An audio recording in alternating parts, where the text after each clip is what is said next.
presiden. Dan selama kepemimpinannya itu sudah ada 4 jurnalis dan itu membuat takut orang untuk mengkritik pemerintah saat ini. Siapapun presidennya sama aja katanya. Nggak ada yang sama aja. Kesejahteraan rakyat, kemakmuran rakyat tergantung dari pemimpin, dari presiden. Gimana kebijakannya, dukung rakyat enggak?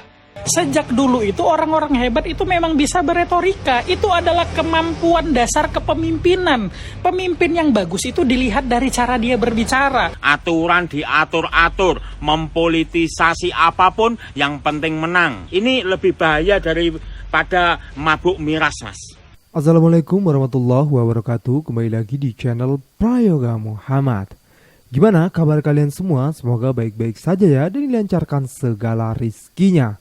Nah teman-teman semua, di video kali ini mungkin akan bisa jadi video ini bisa mencerdaskan kalian semua. Karena di video ini banyak luapan dari emosi masyarakat ya, yang mengeluarkan kata-katanya di dalam video.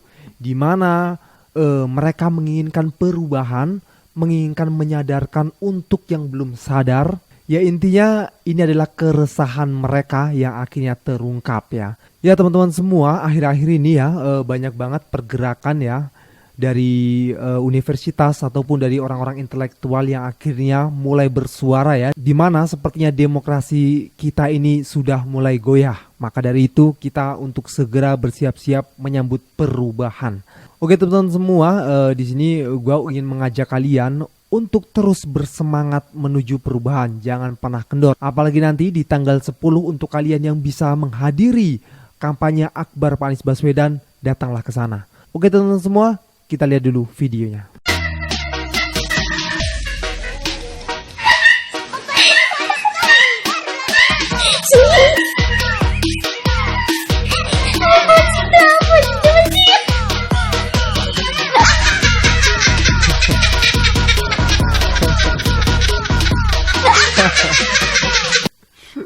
Sampai mau jatuh loh, ngejungkel ke belakang. Prabowo mirip presiden Filipina. Alhamdulillahnya presiden Filipina itu terpilih jadi presiden. Kenapa gua bilang mirip? Satu, Presiden Marcos ini membayar sampai miliaran rupiah untuk influencer TikTok yang mempromosikan tentang dirinya, ada joget-jogetnya, terus lagu-lagu viral untuk menarik anak muda. Kedua, dia mengajak anak presiden sebelumnya, Sara Duterte, untuk menjadi wakil presiden dia. Mirip. Hanya Bongbong Marcos terpilih menjadi presiden. Dan selama kepemimpinannya itu sudah ada 4 jurnalis dan itu membuat takut orang untuk mengkritik pemerintah saat ini. Dan lo tahu kenapa Bongbong Marcos dipilih waktu itu sama anak muda? Salah satu alasannya adalah karena mereka kasihan sama Bongbong Marcos yang disalahkan atas kejahatan ayahnya. Bongbong Marcos ini udah di branding di media sosial sebagai pecinta hewan, terus bapak-bapak gemoy, istilahnya yang pecinta banget lah. Karena yang memilih Marcos waktu itu juga banyak anak muda yang tidak mengalami otoriter bapaknya waktu itu. Makanya mereka memilih karena kasihan. Sekarang makan tuh kasihan. Nah maka dari itu ya kita sebagai anak muda inilah pentingnya kita itu riset, cari data, cari fakta. Lagi-lagi ya gue tidak bosan-bosan untuk menyampaikan ini agar apa kita itu memilih calon presiden biar tidak kikuk gitu loh. Atau hanya ikut-ikutan saja gitu, hanya cari yang FYP doang gitu. Jadi kalian tuh harus pinter guys, pinter. Sekarang ini udah tahun 2024 nih ya. Kita udah bisa gitu mencari data-data itu di internet gampang banget. Maka dari itu jangan males. Nah coba kita dengarkan video yang satu ini. Mungkin ini bisa menjadi renungan juga untuk kalian ya. Kita lihat videonya. Ini ya. Gini. Khusus untuk pendukung yang bilang all in. Coba dipikir baik-baik. Seluruh ini. Buat Gen Z, buat bapak-bapak, buat emak-emak yang bilang all in, lu pikirin, lu dengerin ini omongan gua. Ini 4 hari berturut-turut harga beras sudah naik loh. Saya nanya langsung ke toko. 4 hari berturut-turut baru ini terjadi naik harga beras. Sembako naik. Itu dampaknya kan masyarakat yang sengsara kan? Semua itu akibat kebijakan pemerintah. Pemerintah yang udah sekarang ini, yang bekerja sekarang ini pemerintah. Kebijakannya naikin pajak. Pajaknya otomatis naik. Gitu juga. Bahan pokok lain ngikut naik itu. Kalau udah pajak naik. Jadi kayak gini untuk 02. Lu bilang dukung Prabowo. Prabowo itu udah jelas mau melanjutkan yang sekarang ini, melanjutkan apa? Kinerja dari Jokowi. Jadi dipikir dong. Buat genjinya nanya emak lu tuh. Gimana kebutuhan pokok? Gimana biaya sekolah? Nanya sama emak lu.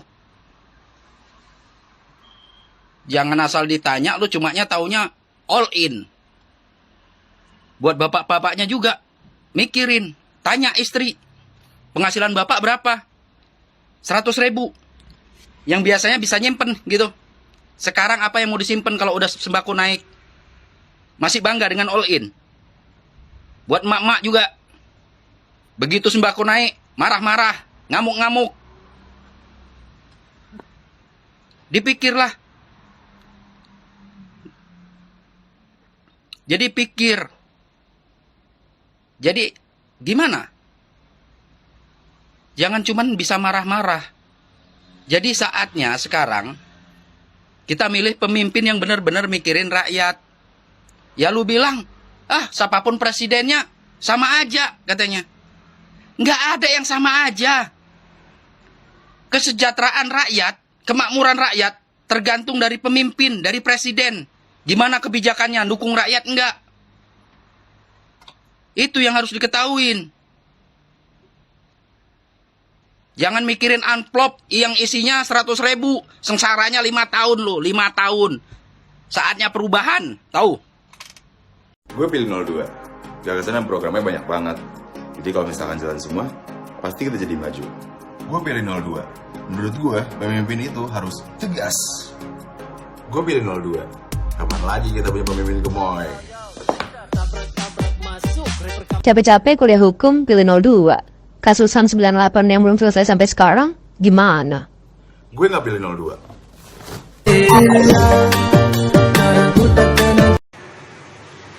Lo tahu nggak hari ini ada kejadian apa? Nih, gue dikasih minyak, ya, gue dikasih minyak nih dari artis, dari partai, ya, yang warnanya biru, artis semua dah isinya, dikasih minyak. Lu pikir gue tukang urut dikasih minyak? sorry ya. Minyak gue terima kasih dikasih minyak. Tapi kalau milih, gue Anies Baswedan. Emang gak ngasih apa-apa, tapi dia ngasih harapan buat gue. Walaupun itu nanti lu bilang itu harapan palsu, itu urusan lu, bukan urusan gue. Setidaknya gue punya harapan yang lebih baik sama Anies Baswedan. Lu mau ngomong apa, urusan lu. Mulut-mulut lu, handphone lu ngetik apa, jari-jari lu, urusan lu. Gue tetap Anies. Gak apa-apa S1 pilih Prabowo, yang penting tidak pilih angin. Rugi dong yang benar. Tapi maaf nih Bang, saya tak percaya Anda ijazah S1. Anda tamatan mungkin kalau nggak SMP, SMA. Karena pencerahan tentang angin yang membawa polusi udara aja Anda tidak bisa mencerna. Masa Anda S1 beli ijazahnya? Nggak mungkin seorang mahasiswa nggak bisa mencerna sebuah pemahaman tentang polusi udara itu dibawa oleh angin. Anda nggak bisa mencerna itu. Makanya Anda menertawakan angin nggak punya KTP. Ya emang angin nggak punya KTP. Itu kan sebuah majas. Jadi kalau seorang mahasiswa bisa ngerti kalau itu majas. Tapi Anda katakan Anda S1. Boleh nggak Anda stick video saya ini? Anda nampakkan ijazah Anda kalau Anda ini S1. Oke, suhu. Pandu, ciri-ciri orang mabuk apa Pak ya? Lupa diri, semaunya sendiri, tidak punya rasa malu, apalagi nurani, tidak punya etika, apalagi fatsun politik, aturan diatur-atur, mempolitisasi apapun, yang penting menang, menjadikan penjahat sebagai wayang-wayang, unjuk gigi, unjuk taring, unjuk kekuatan, unjuk kebuasan, intinya sewenang-wenang untuk menang. Ini lebih bahaya daripada mabuk miras, Mas. Mabuk apa itu, Pak? Iya, enggak tahu, kok tanya saya. Gue terusin Pak Ndul. Gue tahu mabuk apa, mabuk kekuasaan kan. Kita juga udah tahu Pak Ndul.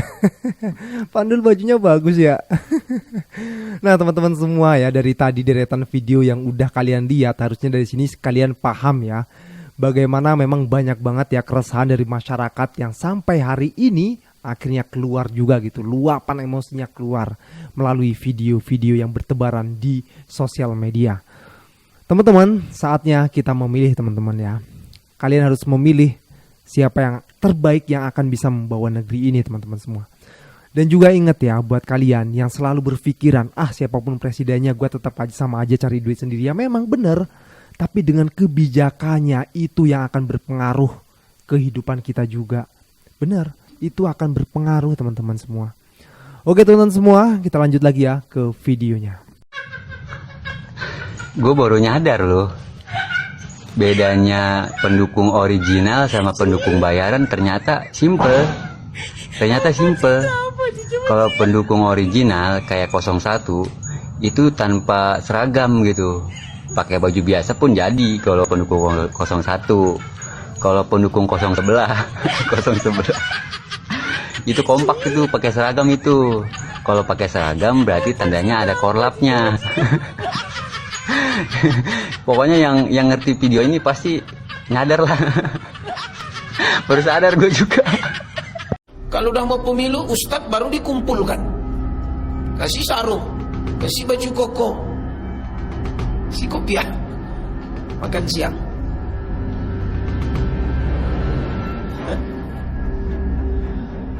Selama ini dimusuhi betul, bahwa Ustadz nih radikal, Ustadz dia selama ini. Coba buka itu Google itu. Begitu mau masuk tahun pemilu, baik semuanya. Rakyat ini pun ada juga ongah-ongah ya. Lupa ada yang 4 tahun yang lalu, yang azan dihina, umat Islam dibilang teroris, radikal. Lupa dia. Sekarang kita lihat malah mereka yang dulu memusuhi Islam ini pede betul bahwa dialah seolah-olah yang penolong agama itu. Bongah. Sampaikan tadi bongah.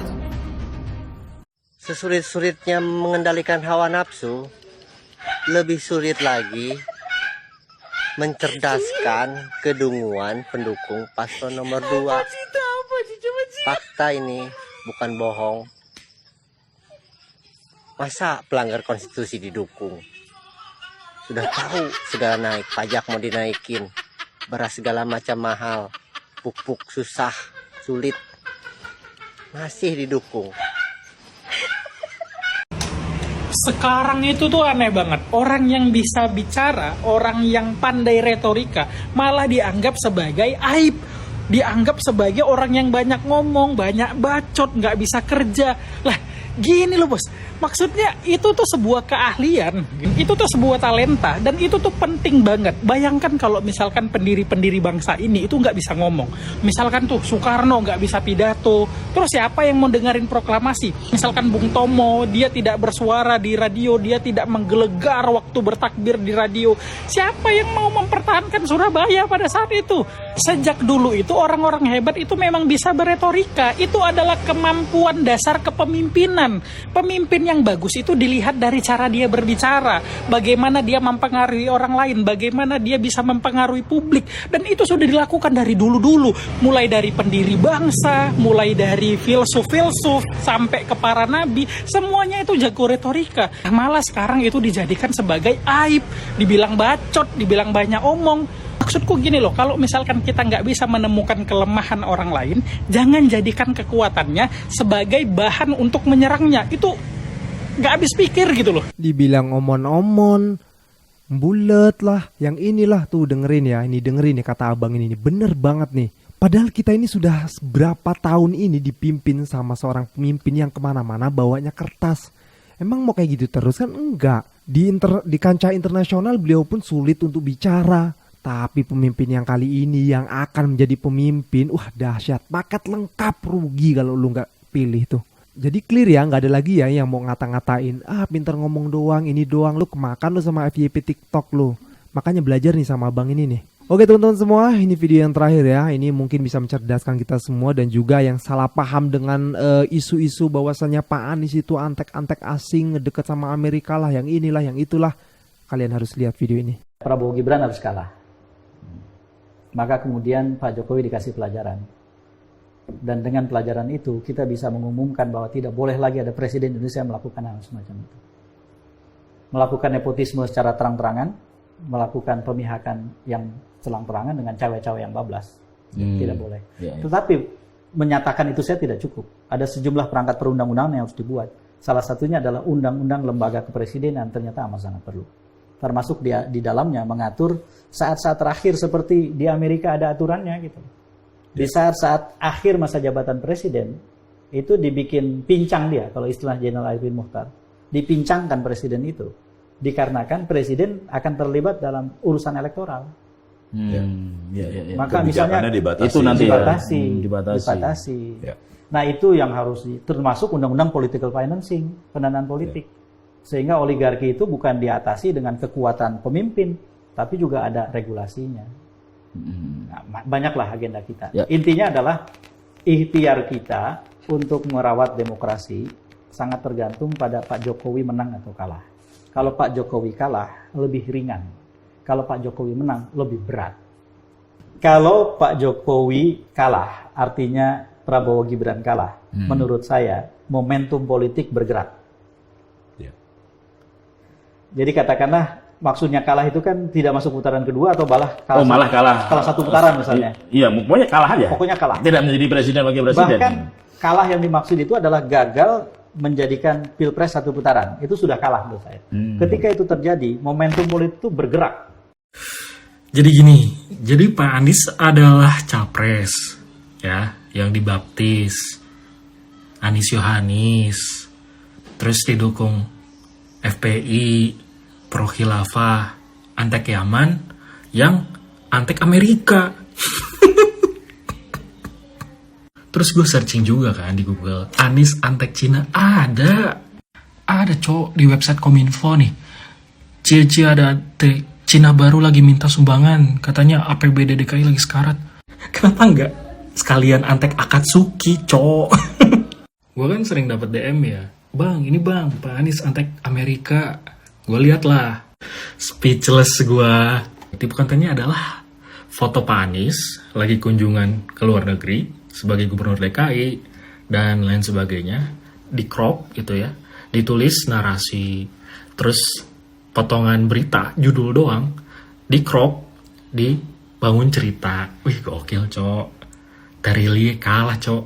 BTW, gue ada berita breaking news yang menggemparkan. Lo pada lihat ya? Viral foto Han Sohee bersama pria yang diduga pacarnya sedang melihat gajah. Nah, terus berita ini nanti gue up di TikTok, terus gue kasih cerita.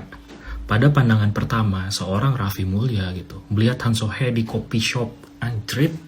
Harusnya orang-orang pada percaya nggak sih gitu?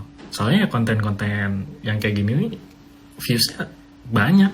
Dan banyak orang yang percaya. Sekarang kita mode seriusnya dulu ya. Jadi apa sih ini tuh? Ini tuh apa semuanya? Antek Amerika, antek Yaman. Itu namanya fearmongering. Nih kalau kalian googling nih, fearmongering apa sih gitu ya? Ya kampanye menjual ketakutan gitu ya.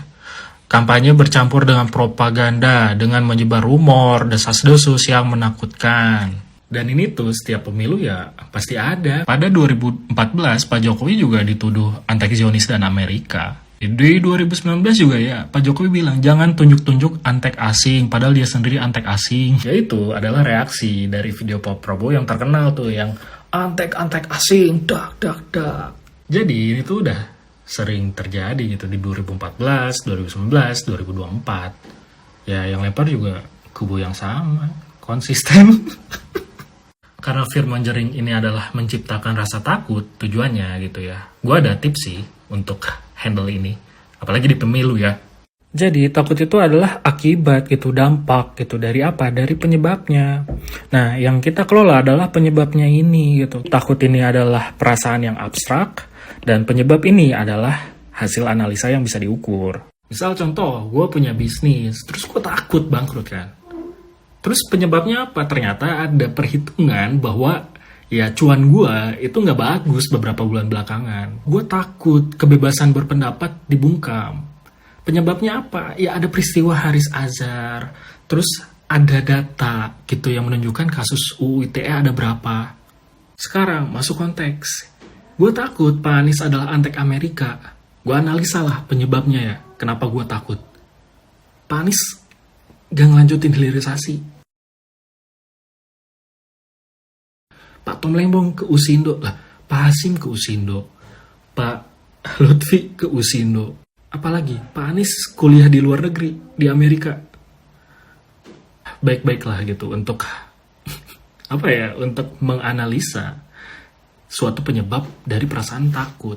Ya nih teman-teman semua ya, kita harus berterima kasih ya dengan pemuda-pemuda cerdas pendukung 01 ya, yang mau dengan sukarela untuk memberikan kecerdasan untuk mereka yang memang masih mungkin ya, masih memang belum mengerti atau mungkin pura-pura nggak ngerti gitu ya. Nah oke teman-teman semua, gue rasa cukup ya, ini udah panjang banget videonya. Jangan lupa berikan komentar kalian di bawah ini, kritikan kalian juga, dan juga jangan lupa untuk like, subscribe channel ini. Sekian dari gue, Prayoga Muhammad. Wassalamualaikum warahmatullahi wabarakatuh. Salam perubahan.